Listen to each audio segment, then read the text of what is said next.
ఇక లైవ్లో ఇంకో అప్డేట్ చూసుకుంటే ఇక్కడ ఒక టాస్క్ అయితే జరుగుతుంది. అదేంటంటే ఇక్కడ నుంచి బాల్ వస్తుంది. ఆ బాల్ని ఎవరైతే పట్టుకుంటారో వాళ్ళు ఎవరికైనా ఆ బాల్ని ఇవ్వచ్చు. అది ఎలా అంటే ఒక అమౌంట్ అయితే ఇస్తారు బిగ్ బాస్. ఆ అమౌంట్ ఏంటంటే 50,000, 1,50,000. ఇక ఎవరు డిజర్వ్ హౌస్ మేట్స్లో అని అనుకొని ఇక వాళ్ళకైతే ఇవ్వచ్చు. ఇక్కడ సుమన్ శెట్టి అయితే డిజర్వ్ అని డెమన్ పవన్కి అయితే ఇచ్చిండు. ఆ డెమన్ పవన్కి 1,50,000 ఇచ్చినప్పుడు హౌస్ మేట్స్ అందరూ ఓకే అంటేనే ఆ 1,50,000 అతనికి చెందుతాయి. Demon Pavan deserve. అయితే ఇక్కడ భరణి ఒప్పుకోలేదు. నేను పవన్ కంటే ఎక్కువ డిజర్వ్ అని చెప్పేసి భరణి గారు ఒప్పుకోలేదు.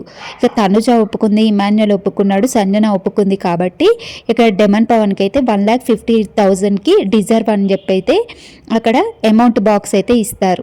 అక్కడ సంచాలక్గా కళ్యాణ్ చేస్తున్నాడు. ఎందుకు అంటే కళ్యాణ్ ఆల్రెడీ టాప్ 5లో ఉన్నాడు కాబట్టి ఇక కళ్యాణ్ ఈ టాస్క్ అయితే ఆడడానికి వీల్లేదు. ఆల్రెడీ టాప్ 5లో ఉన్నాడు. ఇక వీళ్ళైతే డిజర్వా అన్డిజర్వా అని చెప్పేసి బాల్ ఇచ్చేసి వాళ్ళకి అమౌంట్ అయితే ఇవ్వాల్సి ఉంటుంది. ఇక సుమన్ శెట్టి అయితే డెమన్ పవన్కి 1,50,000 అయితే ఇస్తాడు.